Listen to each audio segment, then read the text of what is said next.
Bismillahirrahmanirrahim. Bismillahirrahmanirrahim. Assalamualaikum warahmatullahi wabarakatuh.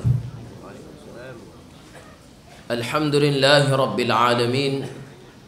Nahmaduhu wa nasta'inuhu wa nastahdihi wa nastaghfiruh. Wa na'udzu billahi min shururi anfusina wa min sayyiati a'malina.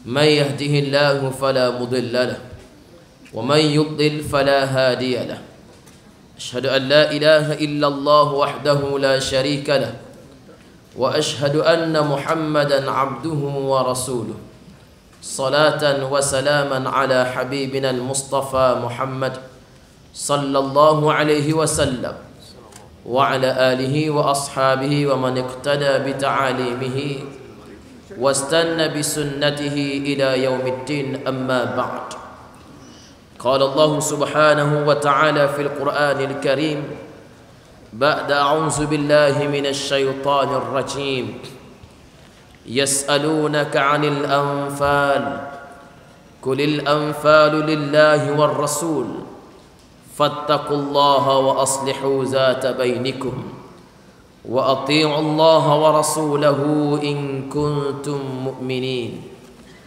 إنما المؤمنون الذين إذا ذكر الله وجلت قلوبهم وإذا تليت عليهم آياته زادتهم إيمانا وعلى ربهم يتوكلون الذين يقيمون الصلاة ومما رزقناهم ينفقون أولئك هم المؤمنون حقا لهم درجات عند ربهم ومغفرة ورزق كريم.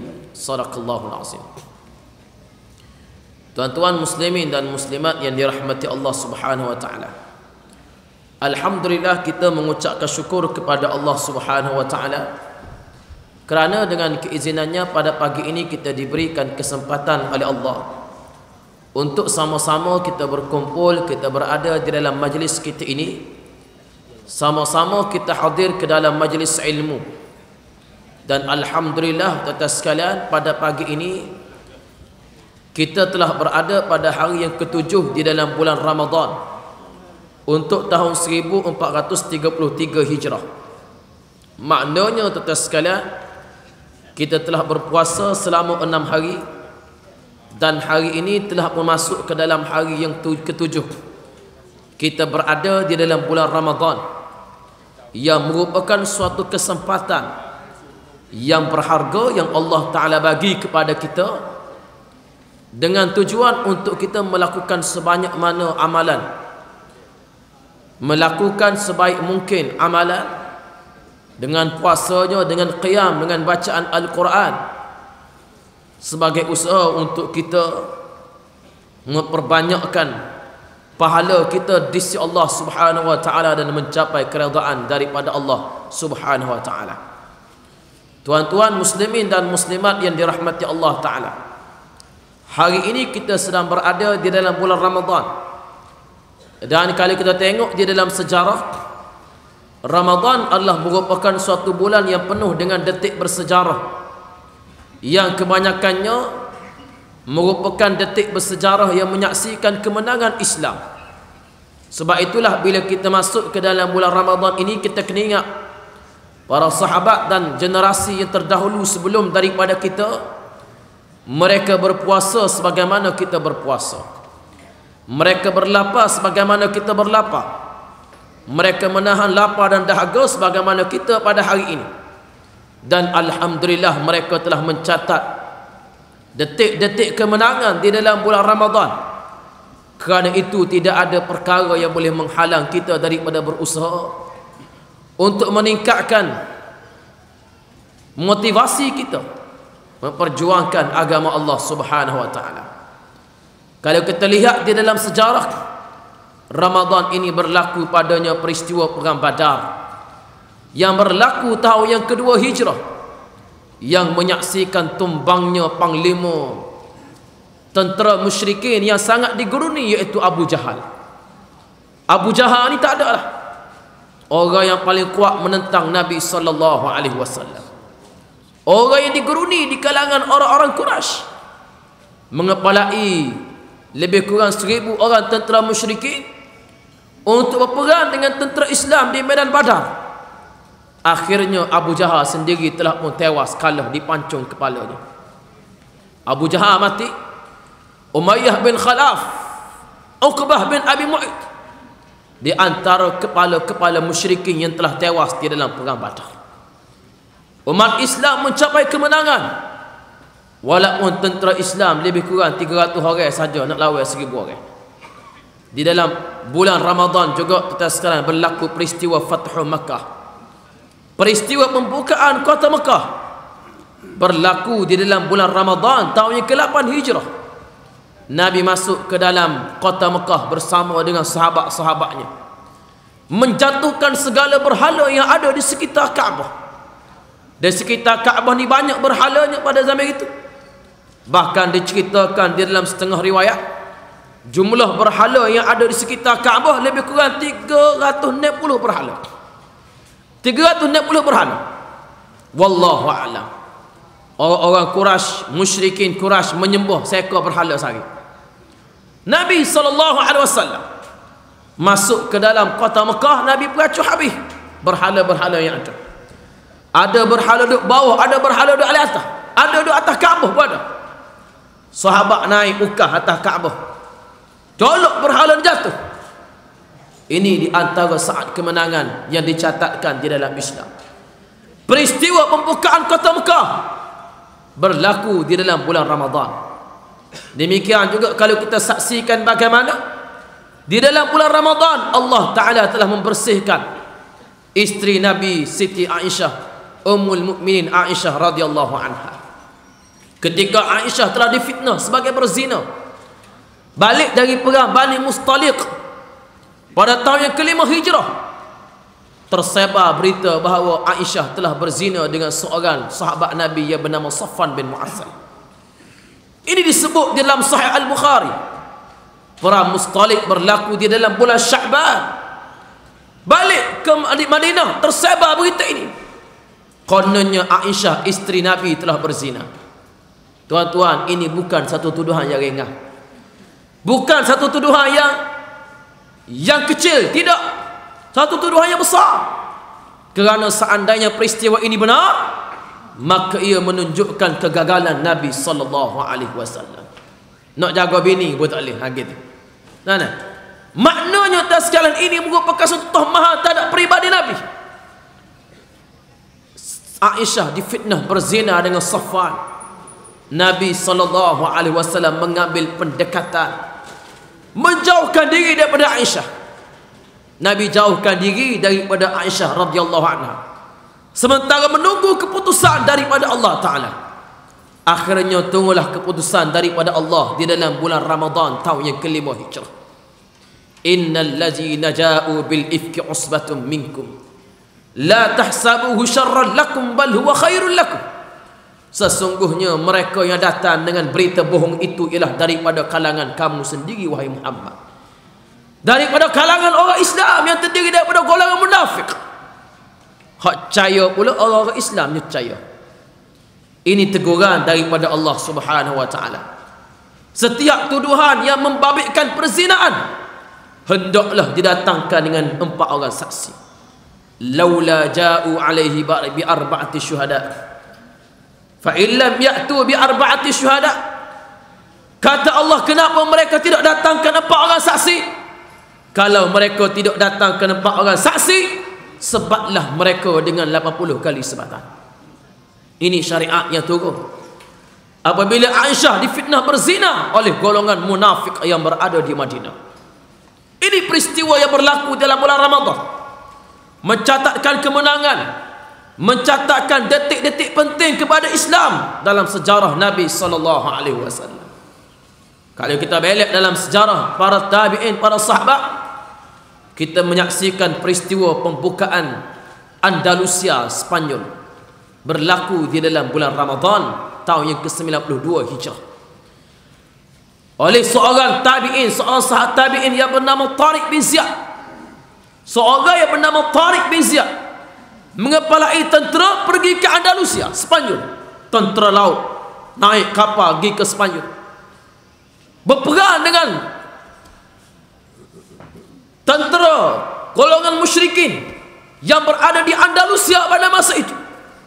Andalusia jatuh ke tangan orang-orang Islam, sehingga hari ini kita melihat seni bina, kesan-kesan peninggalan kerajaan Islam di Spanyol masih lagi ada. Di Cordova kita melihat bagaimana istananya, bagaimana masjidnya yang dibina pada zaman kerajaan Islam, seni binanya masih lagi kekal.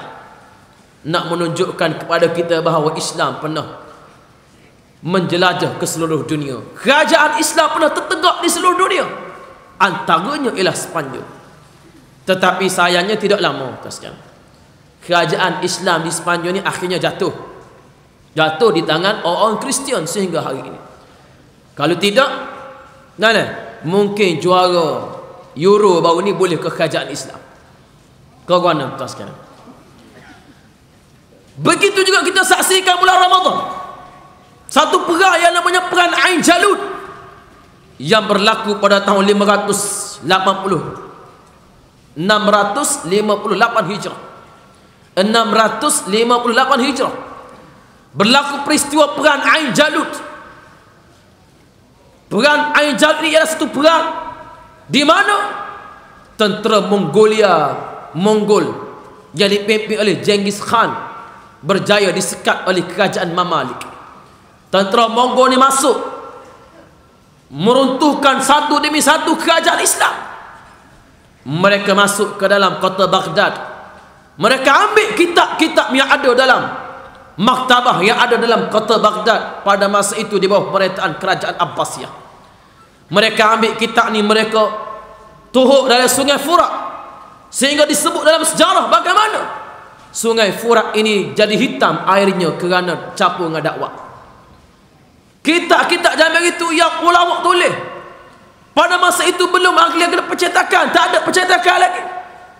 Tuan-tuan, bila kitab ini ditulis oleh para ulama, mereka simpan dalam perpustakaan, satu-satunya salinan nuskhah yang ada. Tentera Mongol masuk ke dalam pustakaan ini, dia ambil kitab yang ada, dia nak menyeberangi sungai Furat, nak buat jadi getak, dia tuhuk dalam sungai Furat.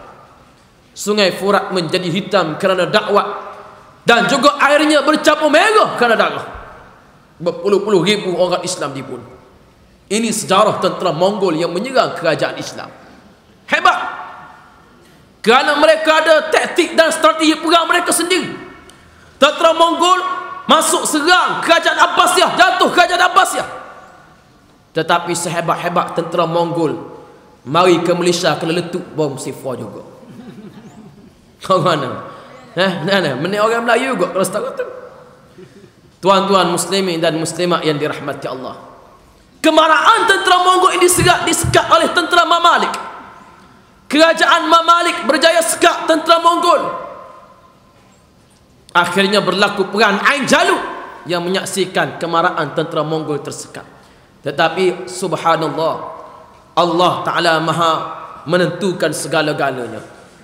Tentera Mongol yang menyerang kerajaan Islam akhirnya masuk Islam. Dia pula jadi orang Islam, menjadi benteng pertahanan kepada Islam. Kita juga saksikan dalam bulan Ramadan bagaimana berlakunya perang di antara Mesir dengan Israel tahun 1973, yang menyaksikan Israel tewas kepada Mesir yang dibarisi oleh tentera terdiri daripada sukarelawan Ikhwanul Muslimin, bulan Ramadan tahun 1973. Tanggal 6 Oktober, tuan-tuan sekalian, yang disebut dalam sejarah sebagai 6 Oktober, 6 Oktober, tentera Israel menyerah, mengaku kalah secara rasmi apabila mereka tidak dapat melawan tentera Mesir yang dibarisi oleh sukarelawan Ikhwanul Muslimin. Padahal 4 tahun sebelumnya, tahun 69, Israel menentang 3 buah negara sekaligus. Mesir bergabung dengan Syria, bergabung dengan Jordan, 3 buah negara. Halah 3 buah negara menang Israel. Tapi bila lawan Ikhwanul Muslimin, kalah Israel.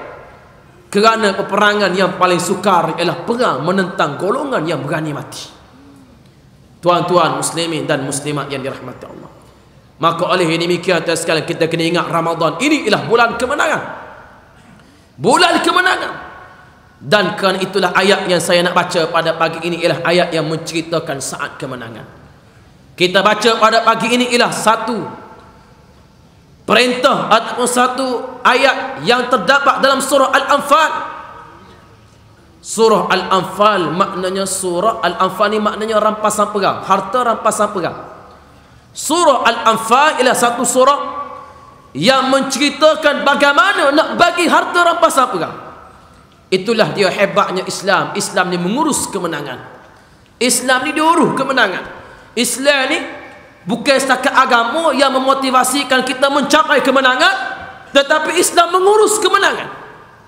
Amba sengaja baca ayat ni tuan sekalian, kerana nak cerita kepada kita bahawa panduan Islam bila kita capai kemenangan sudah ada dah. Yas'alunaka 'anil anfal. Wahai Muhammad, mereka bertanya kepadamu tentang harta rampasan perang. Qulil anfalu lillahi war rasul. Katakanlah, harta rampasan perang itu ditentukan oleh Allah dan Rasul. Bagaimana cara nak bagi? Fattaqullah, bertakwalah kamu kepada Allah. Wa aslihu zata bainikum, dan hendaklah kamu perbaiki hubungan di antara kamu.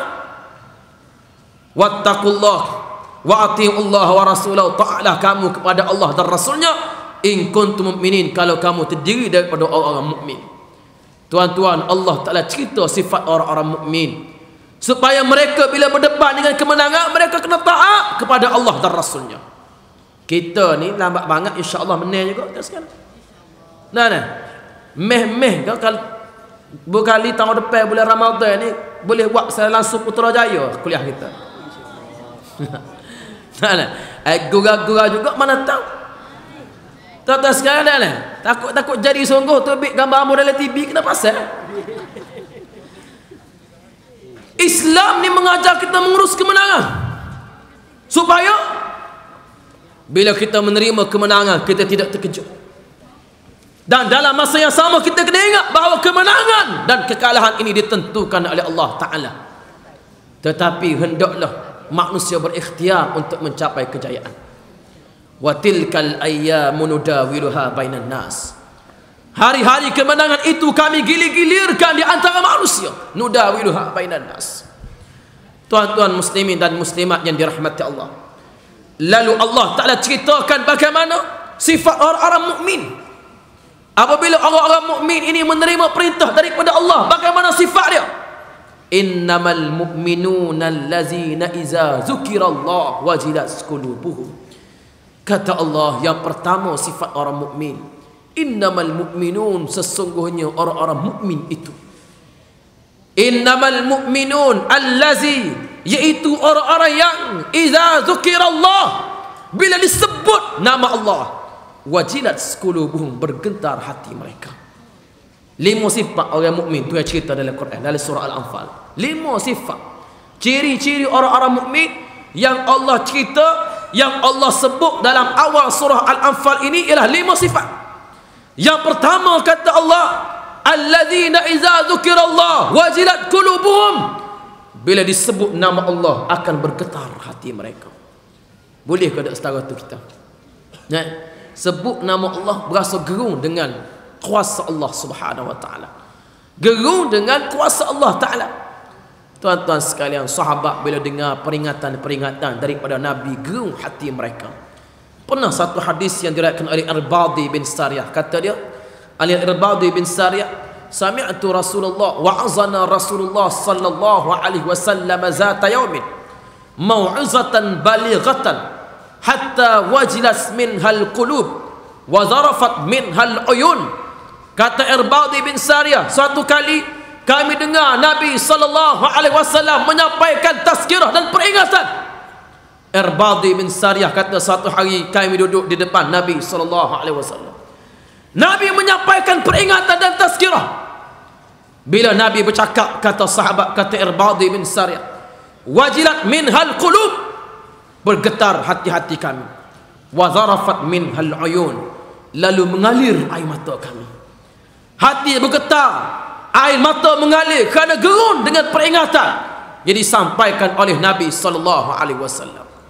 Lalu berkata seorang sahabat, faqala qailun ya Rasulullah ka'annaha mau'izatun muwadda famaza ta'hadu ilaina ya Rasulullah. Wahai Rasulullah, seolah-olah kamu pada pagi ini menyampaikan suatu peringatan yang last sekali, satu peringatan yang penghabisan. Maka wahai Rasulullah, apa yang kamu wasiatkan kepada kami? Acu royak bagai buah kilah sikit. Nah, hari ini supaya royak bagai hok ngelah. Famaza ta'hadu ilaina, apa yang kamu nak wasiatkan pada kami wahai Rasulullah? Lalu Rasulullah menyatakan, usikum bitaqwallah, aku wasiat kepada kamu takwa kepada Allah Ta'ala. Wasam'i wa ta'ah, dengar dan taat walaupun yang memerintah kamu ini seorang hamba berkulit hitam. Sesiapa yang hidup selepas daripada kamu dalam waktu jangka masa yang lama, dia akan melihat perselisihan yang banyak di kalangan orang-orang Islam. Maka hendaklah pada masa itu kamu berpegang dengan sunnahku dan sunnah khulafa'ur rasyidin yang telah terpilih di kalangan umatku. Tuan-tuan, nak royaknya bagaimana sahabat ni bila dengar kata-kata Nabi, bila dengar peringatan daripada Nabi, wajilat minhal qulub, mereka akan bergetar hati mereka. Mereka akan gerung hati mereka mendengar kalimah Allah Subhanahu wa taala. Yang pertama, yang kedua. Yang pertama tadi sifat orang mukmin, bila mendengar kalimah Allah, nama Allah, mereka bergetar hati mereka. Kita kita ni bergetar ke tak bergetar? Kan? Hati kita ni gerung ke tak gerung? Takut kau tak takut kepada Allah Subhanahu wa taala. Yang kedua, wa zarafat wa iza tuliyat alaihim ayatuhu zadatuhum imana. Apabila dibacakan ayat Al-Quran kepada mereka, akan bertambah keimanan mereka. Bila baca ayat Quran, bertambah iman. Allah, kita Ramadan ni baca Quran dah ke buat kita? Hari ni hari ke-7. Kalau kira sejuh sehari, juzuk 7 dah kita. Juzuk 7 dah. InsyaAllah. Nah, ada puak kita ni baca juzuk 7 dah kali. Ada lagi nak khatam 23 juzuk lagi. Ada orang nak khatam 15 juzuk lagi. Separuh dia baca. Ada orang yang nak khatam 10 juzuk lagi. 20 juz dia baca. Ada orang yang nak khatam 30 juz lagi. Nah, tak baca sekali abu. Nah, tak banyak ustaz hamba ni nak khatam 30 juz lagi. Tak banyak, tak lama dah tu. Tu kena baca Quran buat kita, kena baca Quran. Allahu akbar. Kadang-kadang orang kita ni muka lain dia boleh baca. Sahabat boleh baca. Baca pada pelawak yang belakang. Pelawak yang belakang. Tuan-tuan, sahabat kita boleh baca. Internet kita boleh tengok, Facebook kita boleh buka kalau budak-budak muda kan. Tapi Quran, hari ni juzuk ke berapa dah hari ni? Paling-paling kurang patutnya hari ni juzuk ke-7 dah kita dah baca. Boleh ke tak boleh? InsyaAllah tuan sekalian, kan? Ni tak lama lagi. Mana dah lagi kita nak hamba. Kalau tak start lagi, dah lagi kita nak hamba. InsyaAllah kita, orang yang mari dengar orang mengajar, orang duduk dalam perjuangan Islam, orang yang tentu dah nak pada Islam, kita perhabis paling-paling kurang sekali habis Quran bulan Ramadan. Boleh ke tak boleh? Boleh ke tak boleh ni? Siapa tak sanggup akad nangis? Soal rabuk tak akad ramai-ramai. Maknanya sanggup dah tu. Sanggup dah tu. Kena berhabis, kena baca. Kena baca. Tak payah tak sekalian. Ambil lepas subuh 5 muka surat. Lepas zuhur 5 muka surat. Lepas asar 5 muka surat. 15 dah. Lepas gorek tak ada baca pasal bahaya naik bak dengan cendol. Bahaya rokok gede garai lagi. Tak ada nak baca Quran. Lepas terawih 5 muka surat. 5 kali 4 20 muka surat. Sejus. Boleh, Allah mudah dah kata sekali. Insya-Allah boleh. Bila-bila nak mari saat ni mu duduk atas kereta, mak pecek dia panggil USB lah ni. Pen drive tu kita bubuh pecek di MP3 modulator tu. Tuan pergi beli kedai RM50 ya. Boboh di tempat cocok rokok. Moga tak cocok rokok dah boleh puasa ni. Kau cocok juga buat ni. Tak cocok dah. Boboh kau tu juga. Lepas tu boboh pendrive ni kat dengar Quran. Bila-bila bawa kereta dengar Quran. Bila-bila bawa kereta pegang Quran. Kalau tak boleh baca juzuk hak besar-besar lah kita kata dah. Ulang juzuk 30 tak ada masalah. Ulang juzuk 30. Mana boleh sama. Insya-Allah tak sekalian pahalanya berlipat kali ganda dan keberkatan daripada Allah Subhanahu wa taala. Nabi sebut dalam hadis nama dah, man qara'a harfan min kitabillah. Siapa yang baca satu huruf daripada kitab Allah, falahu hasanatun, dia akan dapat satu pahala. Siapa baca sehuruf boleh satu pahala.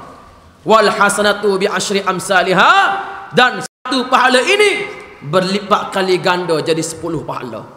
So ganda 10 selalu. So ganda 10. Ni janji Tuhan. Kena ingat janji Tuhan ni janji ditepati. Nampak ada kan? Pasal Tuhan sebut lama dalam Quran, innallaha la yukhlifu al-mi'ad. Tuhan ni tidak mungkin janji.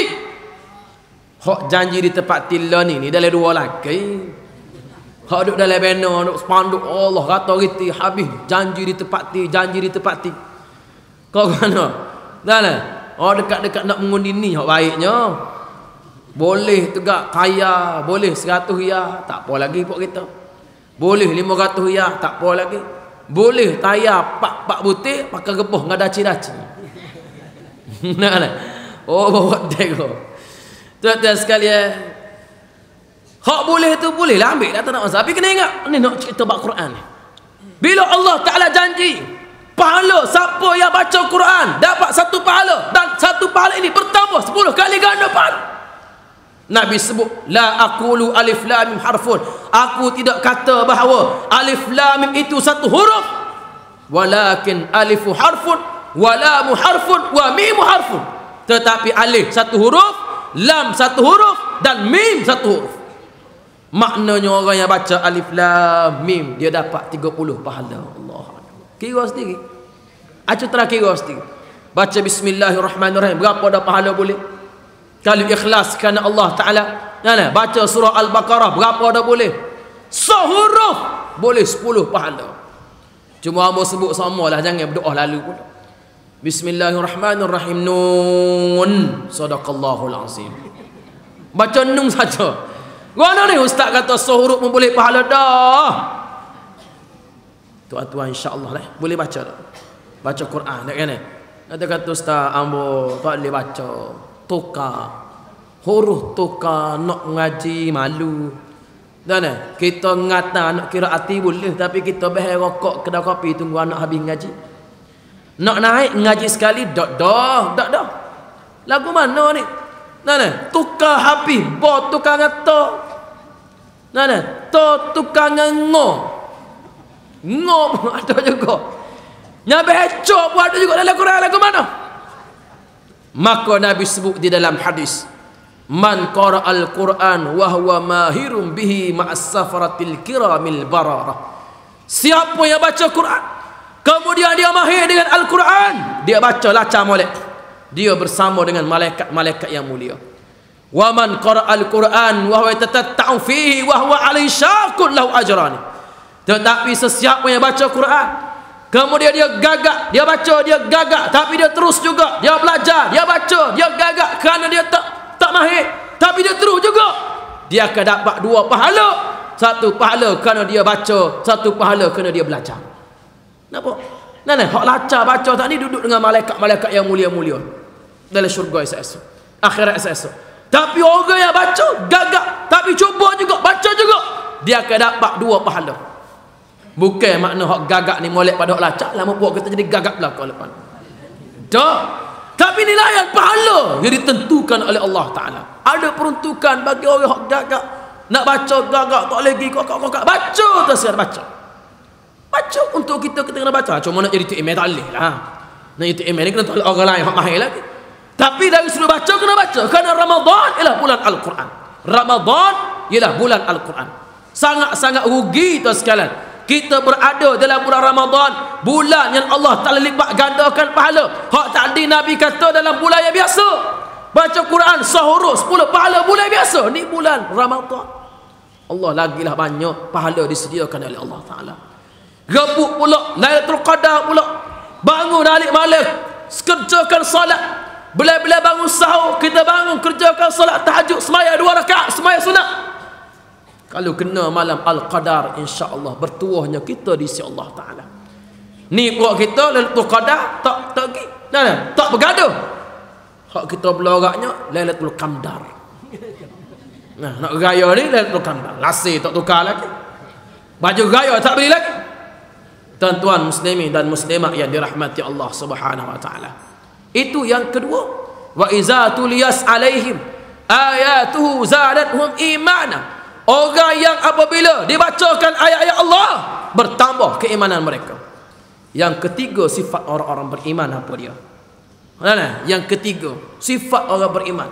Wa ala rabbihim yatawakkalun.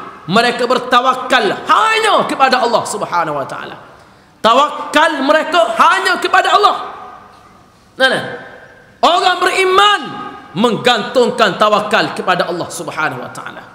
Hak ni susah sikit. Kau nak payah sikit. Percaya kepada kuasa Allah. Percaya atas sekalian bila Allah Taala nak tentu sesuatu, kullu yusibana illa ma kataballahu lana wa maulana. Katakanlah wahai Muhammad bahawa tidak akan menimpa kami kecuali sesuatu yang telah ditentukan oleh Allah Subhanahu wa taala. Dia Tuhan tentu jadi, dia Tuhan tentu tak jadi. Tuhan nak balik dunia ni mudah aja. Kita mau cerita di Quran Ramadan baru ni. Mungkin Mesir minggu lepas. Sebelum Ramadan bawa watikah tahniah untuk guru kepada Presiden Mesir, Mursi. Dr. Muhammad Mursi yang baru saja dipilih sebagai presiden. Tok guru tulis watikah tahniah. Jumpa dengan Mursyidul Am Ikhwanul Muslimin Dr. Muhammad Bada'. Serah melalui Dr. Muhammad Bada'. Pada masa itu keadaan Mesir dalam keadaan genting. Amogi itu baru betul dengan keputusan mahkamah yang membatalkan perintah presiden untuk nak kembalikan kuasa parlimen. Mahkamah batal. Nah, bila mahkamah batal, maka ada urut-urut presiden yang nak ditangkap, nak kena gigat. Tetapi tak jadi. Tuan-tuan, hebatnya Mesir ni kalau kita tengok, tak ada lah orang yang boleh lawan Hosni Mubarak. Tak ada. Dia tanding pilihan raya 99% dia menang. Dia tanding pilihan raya 99% dia menang. Tuan sekalian, 1% je tak menang. 99% dia menang. Hebatnya dia. Di mana tebak orang gantung nama dia, gantung gambar dia. Tapi dia Tuhan nak balik boleh. Tuhan balik sementara tu lah. Lah ni tak ada dah gambar dia. Satu perhentian kereta api di tengah-tengah bandar Kairah di Ramses. Perhentian kereta api ni, dia ada satu perhentian namanya perhentian Mubarak. Ada perhentian Mubarak. Dia bila Mubarak jatuh, orang cabut selalu. Cabut. Bubuh nama perhentian syuhada. Tulis dengan marker, tulis dengan pen. Dan atas kereta api pun dia sapu. Nak royak hospital yang dinamakan dengan Hospital Mubarak. Orang waktu turun tu. Papai dia tu nama dia. Lah ni tak ada nama hospital tu. Relo tak ada nama, tak asyik makan nama Mubarak. Nak royak orang becil lama dah, becil lama. Nah, orang becil lama tapi dia tu nak jatuh boleh. Tuan-tuan, tak ada lah orang yang mewah paling kaya. Isteri Mubarak ni kaki shopping. Kaki shopping dia beli ke Allahu Akbar, berlari-lari. Wano suka buat dia. Tidak nak kata siapa ni. Tuan-tuan, tapi Tuhan nak jatuh boleh. Jatuh. Allah Ta'ala jatuh kerajaan Mubarak mata tulur aja. Dan Tuhan ganti pula presiden lah ni. Bekas banduan. Mursi ni bekas banduan. Mursi ni dia bekas banduan zaman Hosni Mubarak. Ni dia masuk jarak. Dia tubik jarak, dia jadi presiden, Mubarak jadi banduan. Batu Ambo sebut baru ni kata-kata Ismail Haniyah. Ismail Haniyah ni Perdana Menteri Palestin. Ismail Haniyah ni ngapa Quran? Dia hafal Quran. Dia Mubarak ini Mursi ini pemimpin kedua dalam dunia moden orang hafal Quran. Ismail Haniyah yang pertama pemimpin hafal Quran, pemimpin negara hafal Quran. Kemudian Mursi hafal Quran. Alhamdulillah. Malaysia tak payah ngapa, tak berhenti baca, tak apa. Tak apalah, mujur dah lah. Tuan-tuan, Ismail Haniyah sebut dalam kata-kata dia, bila dia dengar kemenangan Mursi, dia sebut alhamdulillah ajaban li sujuni Mesir. Dakhala fiha Yusuf alaihi salam wa kharaja minha rais malikan ala Misr wa dakhala fiha Mursi wa kharaja minha ra'isan ala Misr. Kata dia, aku pelik dengan penjaga Mesir, aku kagum dengan penjara Mesir. Telah masuk ke dalam penjara Mesir ini seorang yang bernama Nabi Yusuf alaihi salatu wassalam. Nabi Yusuf pernah masuk jara macam itu. Nabi Yusuf ni pernah masuk jara pada zaman apa nama dulu ketika diperintah Mesir pada masa itu, diperintah oleh seorang raja, dan Nabi Yusuf dibuang oleh saudara dia dalam telaga. Orang ambil dia pergi Mesir, orang Perak, dia masuk jara kerana satu peristiwa. Peristiwa yang berlaku di rumah ayah angkat dia. Masuk jara Nabi Yusuf. Bila Nabi Yusuf masuk jara, dia terbit daripada jara, dia jadi Perdana Menteri Mesir. Dia jadi pemimpin Mesir. Kata Ismail Haniyah, aku pelik dengan penjara Mesir. Telah masuk ke dalam penjara Mesir Nabi Yusuf. Nabi Yusuf terbit, Nabi Yusuf jadi Perdana Menteri. Maka hari ini Mursi masuk dalam penjara Mesir, Mursi keluar jadi Presiden Mesir. Allahu Akbar. Pertama sebut tak pelik. Kalau tu yang boleh balik kerajaan di Tunisia, kerajaan Zainal Abidin bin Ali, isteri dia pun kaki shopping juga. Weh lu, serupa tu sekarang ni. Serupa Tunisia dengan Mesir, serupa. Orang lain apa tak tahulah. Nak ceritanya tu sekarang, tu yang boleh balik. Kerajaan bin Ali di Tunisia jatuh. Muammar Gaddafi di Libya jatuh. Tuhan boleh hantar Hosni Mubarak masuk jara walaupun dia seorang presiden, lah ni duduk dalam jara. Maka tak pelik kalau kita di Malaysia pun jadi lagu tu juga. Nah. Batal mu sebut, tak pelik kalau Tuhan nak putar seorang banduan tiba-tiba jadi Perdana Menteri. Pelik ke tak pelik? Atau seorang Perdana Menteri tiba-tiba jadi banduan. Oh, lagi tak pelik. Nah. Nak royak Allah Ta'ala ni boleh putar dunia ni bila-bila masa. Boleh putar. Sebab tu time kita ada kuasa, kita jangan duk harga. Time kita ada kuasa, kita jangan duk harga. Sampai masanya tu yang sebut watilkal ayyam. Sesungguhnya hari-hari itu nudawiluha bainan nas, kami gilir-gilirkan di antara manusia. Di Mesir tu sekarang, walaupun kita tengok bagaimana kekangan yang dihadapi oleh Mursi. Mursi ni berdepan dengan kuasa tentera, berdepan dengan kuasa mahkamah, tapi aset dia yang paling berharga ialah rakyat duduk sekali dengan dia. Sebab tu dia tak pakai baju besi, tak pakai baju kalis peluru. Walaupun tentera boleh tembok bila-bila masa, tapi pendek akal logiknya dia tidak akan ditembok oleh tentera. Sebab kalau silap-silap gaya, tentera yang duduk bawah ni akan paling tak ada lawan ketua sendiri. Sebab apa? Kerana tentera Mesir terkenal dengan perasaan syakbiyah dia, perasaan kebangsaan dia, mempertahankan negara dia. Rakyat duduk sekali dengan Mursi. Rakyat berkumpul di Tahrir menyokong Presiden Muhammad Mursi. Sebab tu kemarin dulu kita baca dalam surat khabar, Mursi waktu ambil suatu keputusan yang sangat-sangat, kita kata sangat-sangat bernilai, keputusan yang bersejarah. Apa dia? Dia waktu ambil keputusan Mesir buka sempadan di antara Mesir dengan Gaza. Para pengalis politik berpandangan di antara manifesto Ikhwanul Muslimin, Ikhwan dimasuk Tanding Pilihan Raya, di antara manifesto mereka nak buka sempadan di antara Mesir dengan Gaza, di antara Mesir dengan Palestin, nak buka sempadan. Para pengalis politik berpandangan tindakan manifesto ini boleh dilaksanakan paling cepat pun setahun lagi baru boleh buat. Paling cepat sebab tenteranya, sebab gitu, sebab ni. Tiba-tiba tu sekarang bila Mursi jadi presiden, lah ni laksana selalu. Mesir buka sempadan di antara Mesir dengan Gaza. Tuan-tuan, bila buka sempadan ni, orang Palestin boleh masuk ke Mesir bila-bila masa. Bantuan dunia boleh masuk ke Gaza bila-bila masa. Inilah yang merupakan kehebatan gerakan Islam bila memerintah. Tak takut siapa tu sekarang. InsyaAllah kita doa kepada Allah Ta'ala. Sebab tu pihak yang paling kecut adalah Israel. Yahudi yang berada di Israel ini kecut dengan perkembangan pada hari ini. Lagu mana cara mereka nak buat, wallahualam, kita nanti clear lah lagu mana. Percaturan musuh ni kadang-kadang kita tak ada nak ngambat juga. Tak ada nak ngambat. InsyaAllah kita tengok. Sebab tu kita doa kepada Allah Ta'ala gerakan Islam menang di Mesir. Supaya Mursi ni dapat memimpin.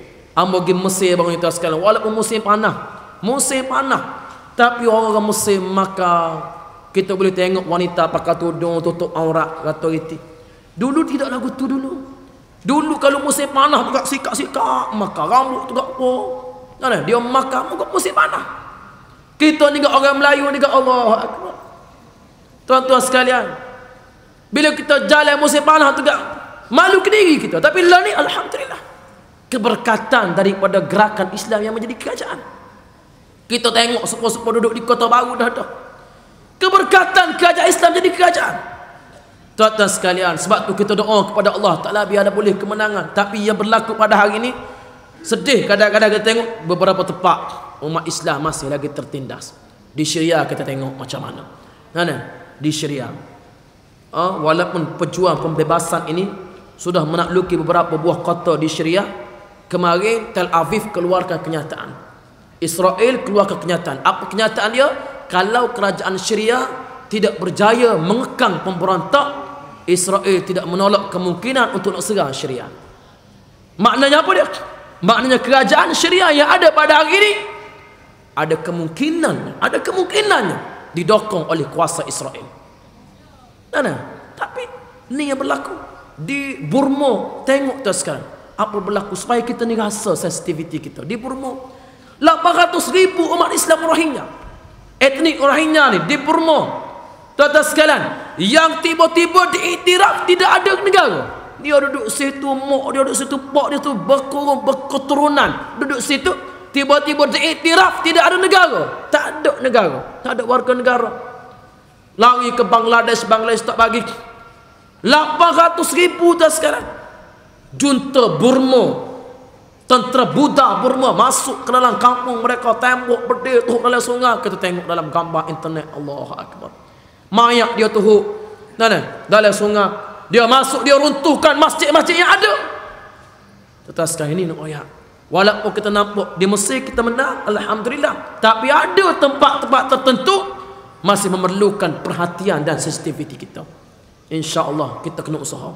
Kita di Malaysia pun kita nanti kelih lah. Tuhan nak balik, Tuhan boleh balik tu sekarang. Tapi kena doa sungguh lah.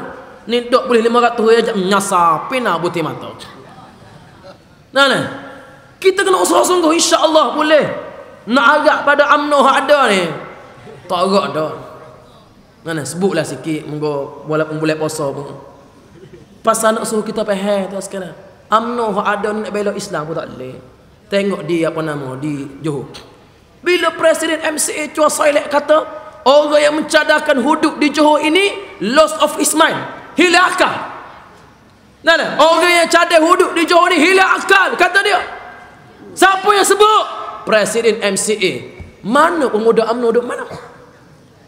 Mana sokok tinggi duduk mana? Oh, bila Allah turun gambar Najib, tugas Allah katok meja-meja, kami akan pertahankan ketitisan darah terakhir. Bila waktu agama Dewan Najib, bila timbul isu kes nombor pelik kereta, buat himpunan di Johor. Daulat tu tak apalah, hatullah gila. Tapi ni Islam, hukum Islam dipertikai. Orang boleh kata yang mencadangkan hudud di Johor sebagai orang yang gila. Duk mana habis ahli-ahli UMNO duk mana?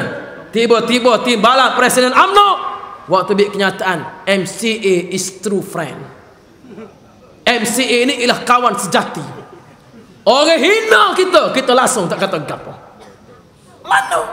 Patut sekerak kenyataan waktu bikin lah bahawa kita tak setuju dengan kenyataan Presiden MCA. Ni tak, dia kata kita gila, senyap tiba. Bila dia kata adun UMNO, adun ni pimpinan, adun ni pemimpin. Bila dia kata pemimpin gila, maknanya orang bawah ni apa dia? Tak berasa gapo? Pelik sungguh kita main gebuk ni. Orang gila ni, waktu dia gila juga. Tidak ambo kata Simon dia juga kata. Ambo teringat cerita orang gila. Dia orang gila, dua orang duduk di pusat orang gila ni. Dia kecek gila sama gila. Orang gila orang gila nombor 1 naik atas meja. Naik atas meja tu kak dia pun buat gentang dia. Mu tengok aku jadi matahari dah dia. Mu tengok aku jadi matahari dah dia. Orang gila seorang lagi tu sudah dalam naik gila ni. Kau buat gila dia. Jadi dia pun enggak gejuk pada tu. takut dia buat gila dia kahwin. Ni orang gila seorang ni ni. Tengok saya dia naik tegak dia kata jadi matahari dah aku ni. Dia ke doktor, saya hang berbuat dah.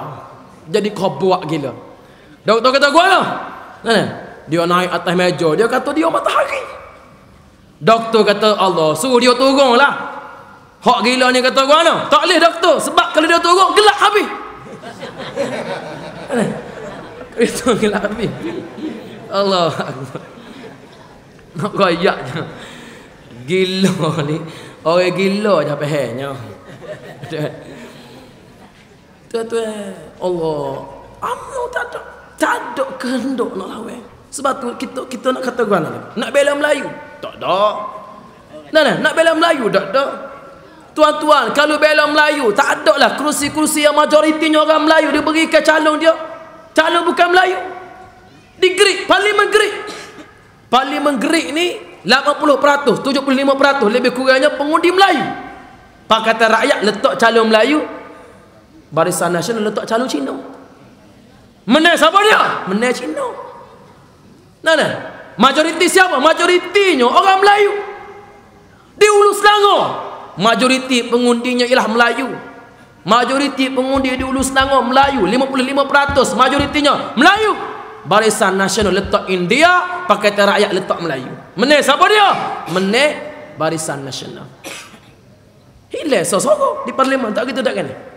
Tuan-tuan sekalian, ni bagainya, ni bendanya. Tapi lihat di Kota Raja. Kota Raja, parlimen ni majoritinya orang India. Majoritinya India. Pakatan Rakyat letak Melayu. Barisan Nasional letak India. Kalau India menang Melayu. Kalau nak kecek bab Melayu. Nah. Kalau kita nak kecek bab Melayu, ni tak kira lagi penafian royalti minyak. Yang mana royalti minyak ni hak kita. Kita di Kelantan orang Melayu dinafikan hak royalti minyak. Batu alhamdulillah ni adik-adik kita buat konvoi yang gini ni. Ke Gua Musa ni, nak pergi ke Gua Musa. Buat konvoi supaya masyarakat ni sedar. Camping camping royalti minyak. Nah. Kalau ada pitih sama seri agak buih dalam poket kau mana. Buat buh minyak. Nak royaknya tuan sekalian bahawa ni usaha-usaha anak-anak muda kita. Buat konvoi, buat camping jalan kaki supaya kita sedar royalti minyak ni hak kita. Gas yang sepatutnya didaratkan di pantai Kelantan didaratkan di Songkla. Sebab tu ketuanan yang diperjuangkan oleh mereka bukan ketuanan Melayu tapi ketuanan Siam. Ni kamu sebut.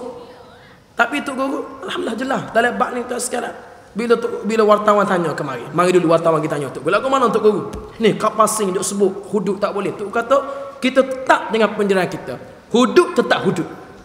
Lagu-lagu mana pun kita akan buat hudud. Nah, kita pas, kita tidak akan berganjak daripada cita-cita kita untuk nak laksanakan hudud.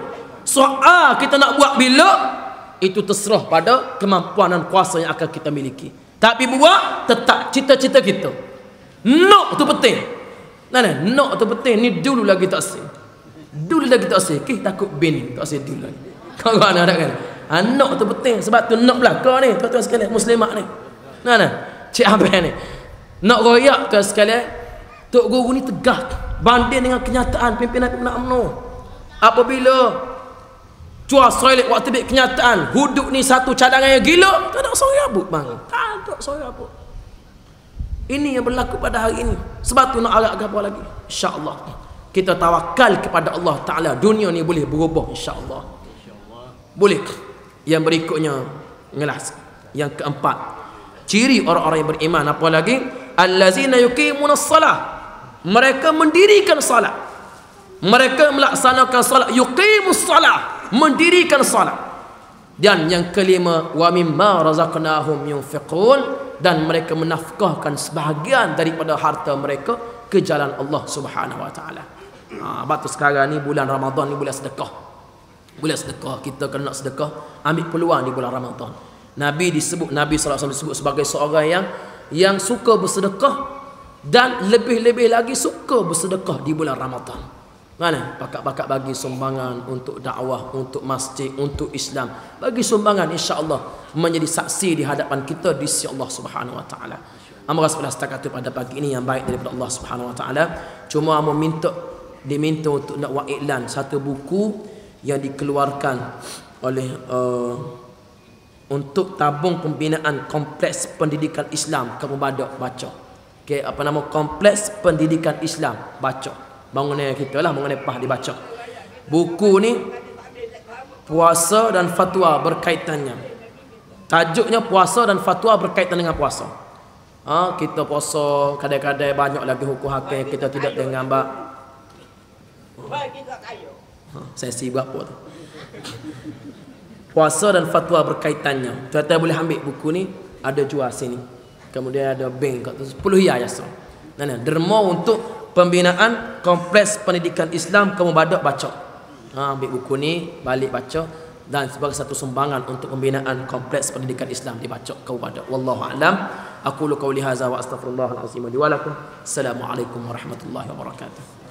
Bismillahirrahmanirrahim. Alhamdulillahirabbil alamin. Allahumma inna nas'aluka ridhaka wal jannah wa na'udzu bika min sakhatik. ربنا آتنا في الدنيا حسنة وفي الآخرة حسنة وقنا عذاب النار والحمد لله رب العالمين. تكبير الله أكبر.